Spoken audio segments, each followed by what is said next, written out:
Independent recording artist Omar Wilson is fresh off a big hit single duet with the late great Miss Angie Stone called Get to Know You. Now, Omar has released his latest recording showcasing his rendition of Gerald Levert's Baby I'm Ready, sure to be another big record. Here's Omar Wilson's story on Behind Their Music. Good evening and welcome to the all-new streaming podcast Behind Their Music, where we bring you up close and personal with the hottest recording artists in the independent entertainment industry. And for all your up-to-the-minute entertainment news and information, log on to our website at www.theurbaninfluencer.com, your number one platform for independent artists. And now, without further ado, let's jump to it on Behind Their Music with your host, Tony Bass. And good evening and welcome to another edition of Behind Their Music. And this evening, you're in for a real treat. And this is a young gentleman who's on the rise. And if you're a fan of the old soul, serious soul music, then you definitely want to stay tuned to this conversation because you will not be disappointed. And so with that said, I want to welcome my main man, Omar Wilson, to Behind Their Music. How you doing, good brother? Man, I'm even better right now because that introduction was illustrious. You know what I'm saying? Yeah, man. Well, just working hard to represent R&B and soul music. Let the world know how important it is, man. So thank you for having me on and being a part of my ascension. First and foremost, I don't know if you heard this before, but I'm pretty sure you have, man. You have the look of a Tupac and you have the sound of a DMX, and it's molded into you just visually, but as we get more into your music, it even comes out exuded in it. Well, first and foremost, that's an honor, a blessing, and it's like a Purple Heart, because it's like if you played basketball, someone saying you remind me of Michael Jordan. You know what I mean? So if you're playing football, they're saying you remind me of Walter Payton. It's so. And just to add to that, DMX and Tupac are two of the rap artists that I revere, I look up to. I used to be a rapper. I was in a rap group. Like, that was part of my journey. So I was always influenced and inspired by them because they did everything. They could do a party record. They could do a record that's about third person, about somebody else's life, speak about themselves, song about their mama, always love God, always put God first no matter what they was doing. So, and my eldest son and Tupac have the same birthday. Wow. June 16th. And I have a record with DMX. It's an honor just to have this voice texture. And people always kind of ask, well, could Tupac and DMX sing? If your voices were similar, could they do that? So I'm like, it's just an honor just to be a part of a cloth that we know will last forever. And it's all legendary, man. So thank you for another confirmation that to all of the voiceover people and all the people that need, somebody to do that thing. I got that Tupac and DMX voice. Let's go. Let's get some money together. Like you said, you recorded a record, I believe it's called Faith with DMX. Yes, sir. Yeah, and you also did a duet with another major recording artist, God bless her soul, rest in peace, Angie Stone. It's real bittersweet because we were waiting to shoot a video for the record, and really get the final scape of it. But when that tragic event happened, I was in the midst of creating songs for my new album called Iconic. The first single had dropped called The Bad Ones. It was in rotation, it was doing well, and then that happened, and we just stopped everything on that record and focused on Get to Know You.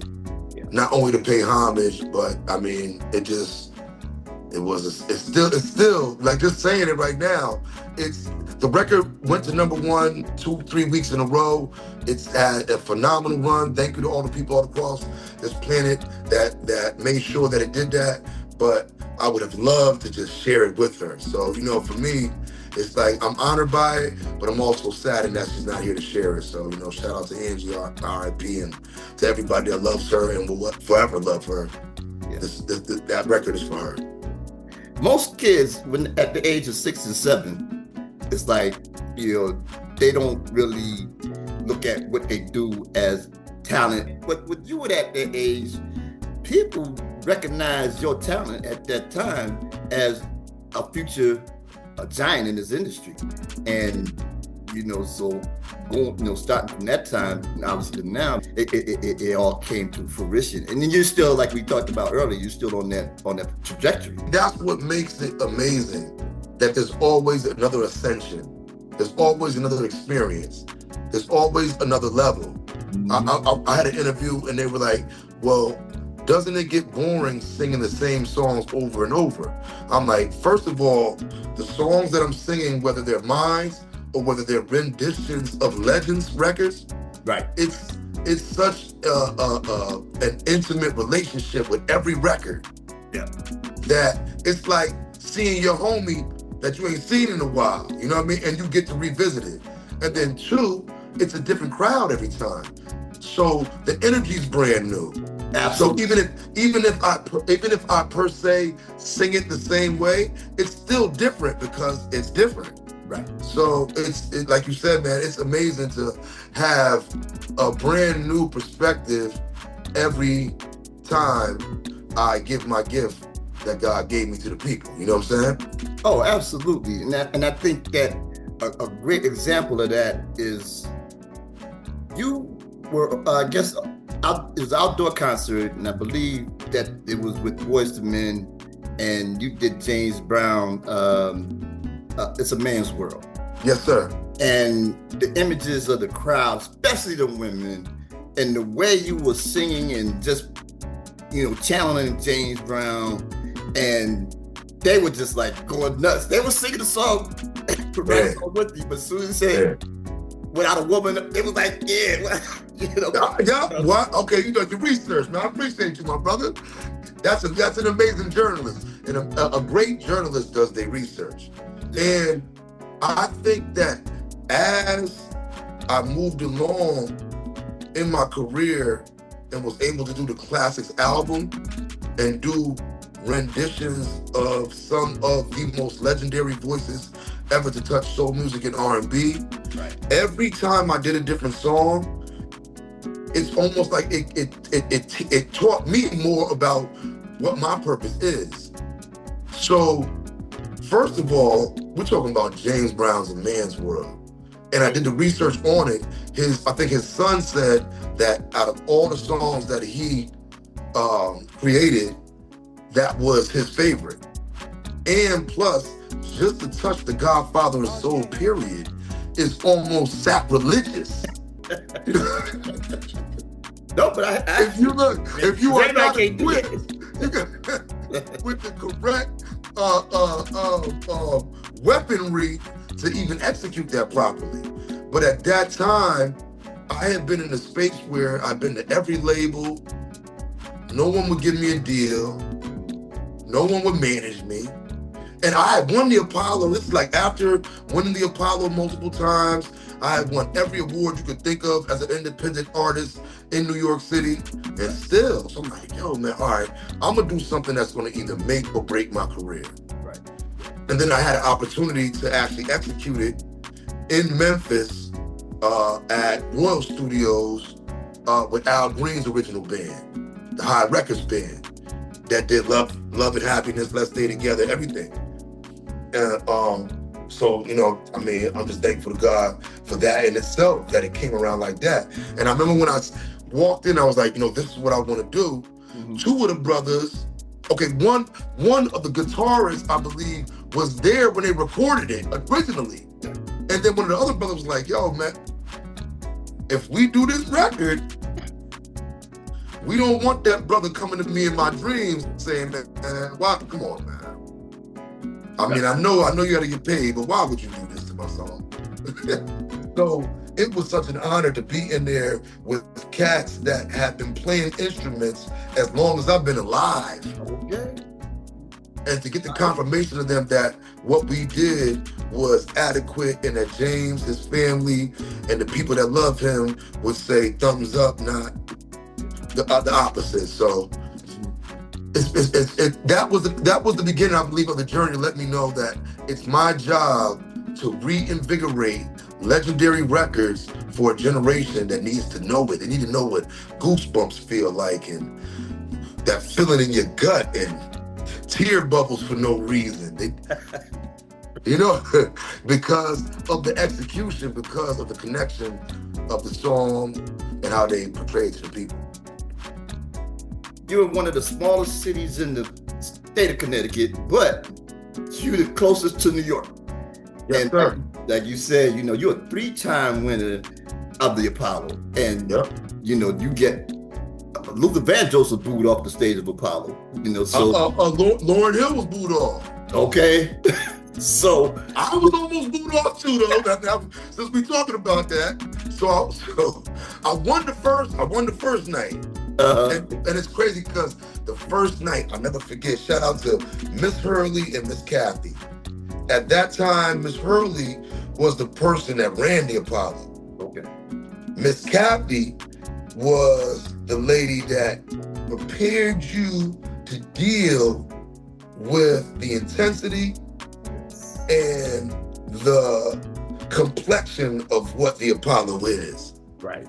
So she would tell you in the beginning, like, even if you get booed off the stage, you still are somebody. Because the energy from Michael Jackson to James Brown is here. Sam Cooke, Donny Hathaway, everybody is here. They're all here. The high bar. That's why the stump was so important for you to rub it, because everyone touched it. So if you touch it, now you're a part of who. Okay, so I'm gonna equate that. I'm gonna go fast with the story. So the first time, remember I was sitting at the edge of the stage, the velvet curtain, and Miss Kathy's right in front of me, and this little girl went first. She was probably about 13. She started doing her thing. They boo her. She come running past me, crying. Miss Kathy looked at me. Right. The little girl. She's like, hey, just do what you do. At the end of the day, it's just you and God out there. I'm like, but they booed the little girl off. So I get out there, I did my thing, I ended up winning. I go back around for the second round a couple weeks later. Now I'm a little confident because I'm like, all right, I done seen the situation, boom. Ray Chu and the crew was the band. So I go out and do the same thing. They start booing lightly. Boo, boo, boo. Like, damn, what am I doing wrong? As I'm singing. And then the bassist says, rub the stump. And I look back as I'm singing, he said, rub the stump. I forgot to rub the stump when I came out the second time. So they like, I don't care how good you singing. You missed the process. That's hollow ground right there. So that's when I went back as I'm singing, rub the stump. They start clapping. I won that night too. And that's when I asked the full understanding about the stump. I guess that was the last tree they cut down before they made the Apollo. That was the stump. So they kept the stump. Yep. That's right. That's right. Stories for days. When it comes to like just getting to now where I'm with an individual like yourself that is a historian of R&B and soul music, knows what they're talking about, and you dare equate me with Tupac, DMX, Marvin Gaye, James Brown, Donny Hathaway, Teddy Pendergrass? And this is what I've been grinding and working hard for decades. And people saying, I don't know. I mean, I don't know. So it's all right. Right. So, and just continuing to believe that one day the same person that said no is going to say yes. You've been grinding real hard, and there's a record that you produced or recorded back in 2020, I believe, called Proof. Oh, wow. I'm like, man, if you need to bring that one back. I mean, I would love it. I was telling my big homie, shout out to BSC Recordings, my big homie Lou Humphreys, that we need to do a video to that joint because, I mean, dance is big right now. I think The Groove is one of them records. It went viral, but with a video, with people seeing that and having to dance to it, and to any choreographers out there that do the two-step thing, I need a wild dance to it. I know there was some that were already out there, but we need to make it official. Shoot that video for it, and thank you for bringing that up. So let's bring it up to to today. If I'm not mistaken, you have a new record that is going to be released worldwide. Oh yeah, I mean we hours out, my brother. The countdown has begun. Like we talked prior, you know what I'm saying? The rocket ship is prepping up right now. They already got the fuel in, and the first burners is already cooking. You know what I'm saying? Is this another hit? and you're right, because do you know, my brother, in the beginning, I did not want to sing love songs. In the beginning, I transitioned. Well, you know, I started out singing at 6. I sang in church up to 15. Yeah. I started rapping. I was in a rap group for a while. Mm-hmm. And then the influence of a Tupac to a DMX, when I transitioned back into singing, I said, you know what? I'm only going to sing about the good, the bad, and the ugly. Things that's going on. Mm-hmm. Writing songs from a third-person perspective of someone's life, right. Like how they did. It was all about situations and emotion. And I thought at that span of time that love songs was like soft. I was like, man, I ain't singing to no women. I'm not doing it. And then when I transitioned back into singing, and when I did the Apollo thing, that's when I really started delving into Donny Hathaway and Teddy Pendergrass, Otis Redding, Sam Cooke. And I saw that, like, these brothers are just like me. And you could be the toughest brother on the planet, but you still gotta love. That's right. And what more tougher thing is there than telling the woman that you love her? Don't you know? So I had to come into a space where I understand, yo, it's okay to be a gangster and a gentleman. It's okay, you know what I mean, to fuse both of those two. So I am ultimately just thankful for the education that I got with soul music to get into a space where now it's my job to present the love song for the brother that might not know how to say it, but they feel it and they don't want to lose what they got. And until they can say it themselves, press play. That's how I feel, baby. You see how not only the song, but you see how he's singing it like it's the last day the planet has? That's how I feel about you. That's right. And that's one thing that I will say about all these legendary cats that God is allowing me to represent and sing renditions of. They sung like Eddie Levert. I mean, like, it's like they singing like they holding volcanoes in both hands. Yes. It was all about love. It's all about love.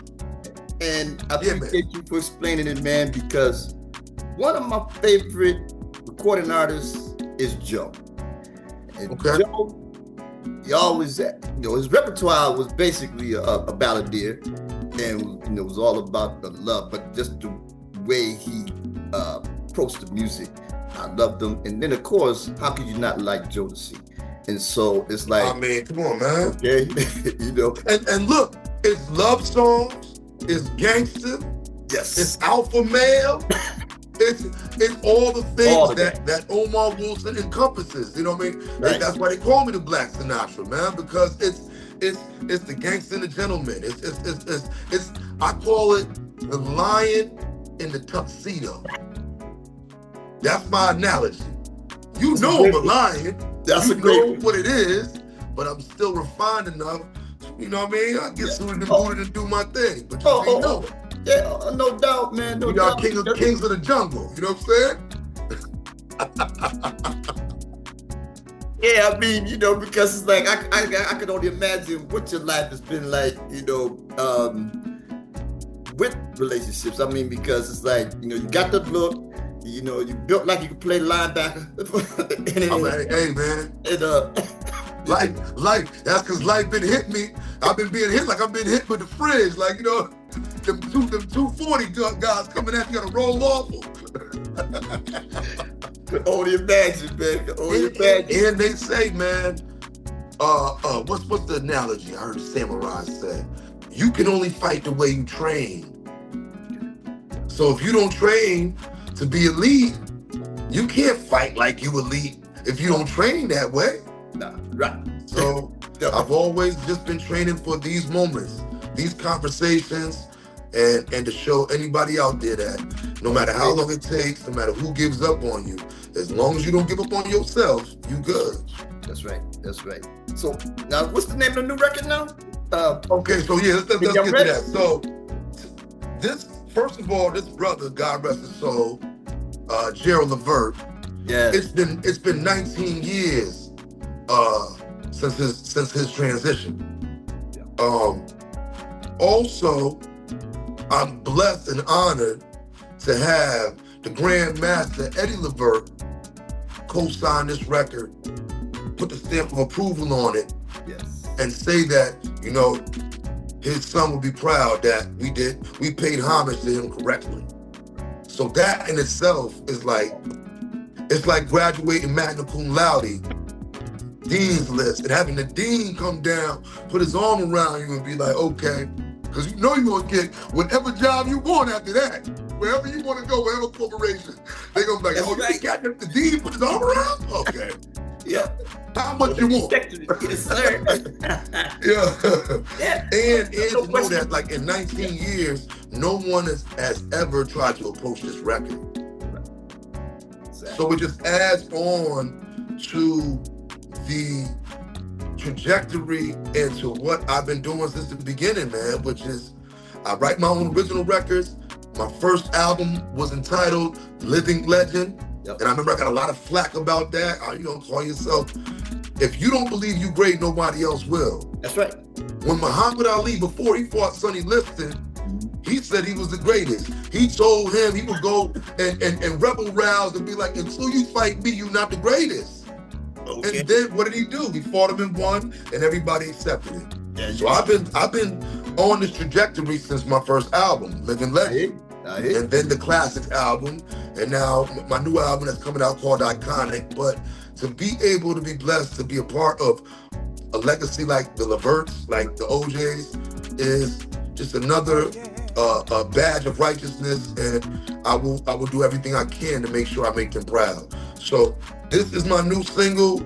It is a rendition of Gerald Levert's Baby I'm Ready, and I believe this record's gonna go to #1 just like the Angie Stone record did, because I am doing what I am supposed to do, which is show the ones that help put me in position how much I appreciate them by keeping them alive and letting the new generation know how great they are. You know what I'm saying? And hopefully some organic love will happen because of that.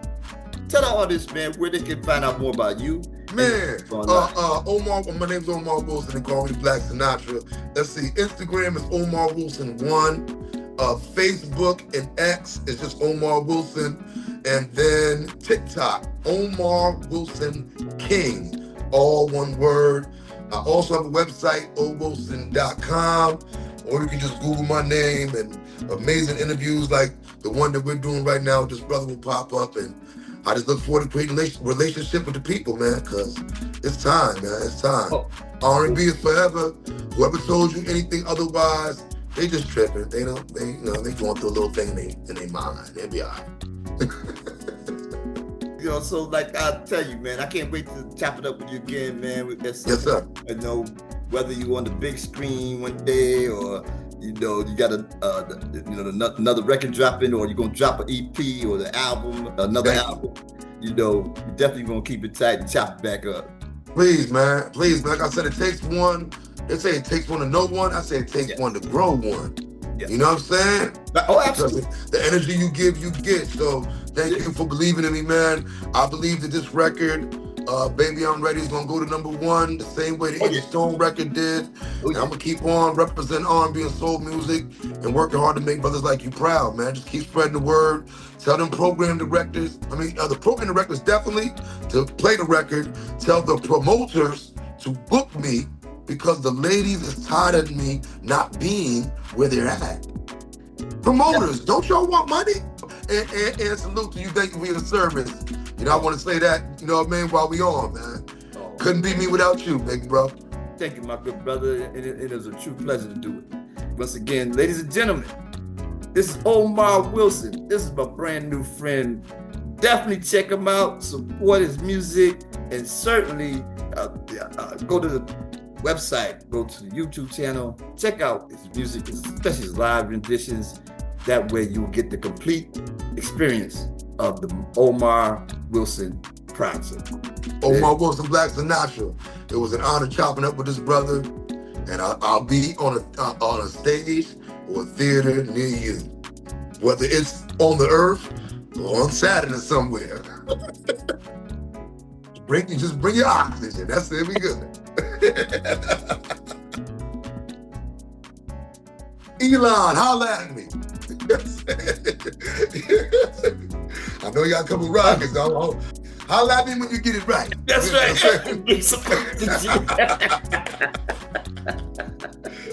So there you have it, ladies and gentlemen. That is Omar Wilson, live and in color.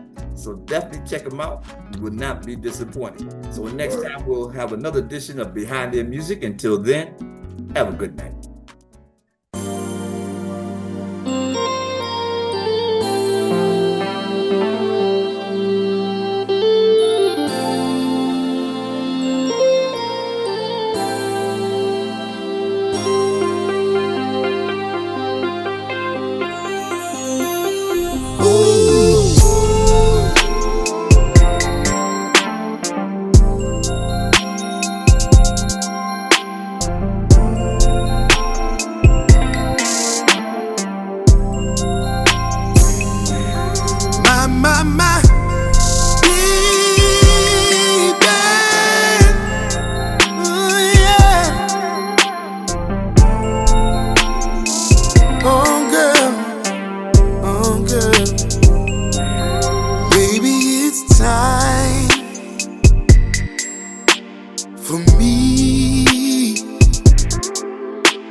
Me and I'll give it to you, baby.